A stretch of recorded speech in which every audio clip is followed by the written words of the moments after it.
Hey, good morning, everyone.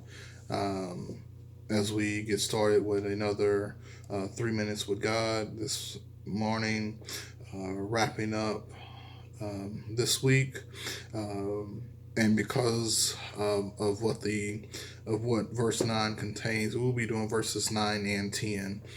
Um, so again, that is Jeremiah chapter number 1, verses number 9 and 10. So let's go ahead and start the timer. Uh, Word says, Then the Lord put forth his hand and touched my mouth, and the Lord said to me, Behold, I have put my words in your mouth. See, I have this day set you over the nations and over the kingdoms, to root out and to pull down, to destroy and to throw down, to build and to plant.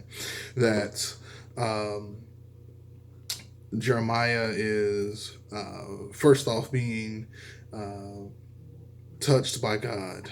Um, and if that isn't an amazing thought in itself, then I don't know what is.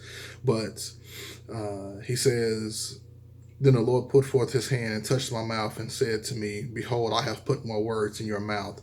That's one of the best things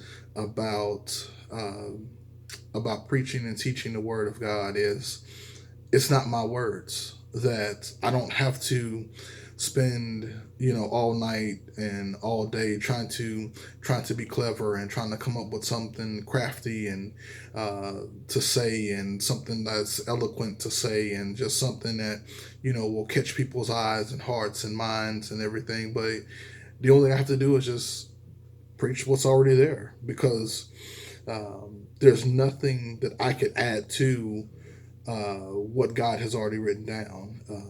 And so it's a great thing that he says that he has put his words in my mouth, and uh, that the words that Jeremiah has, it's not coming from him. So it's one of those things as anything, and I tell people all this all the time, that anything deep or eloquent that I may say, it's not me, it's God speaking in and through me and using me.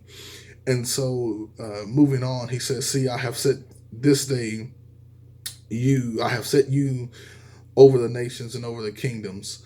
That's not necessarily saying um, that God has put him, above nations and above kingdoms. But what he is saying is that he has put him, in a sense, over them, because he is going to speak to them, and he's going to overthrow them. God is going to overthrow them using Jeremiah.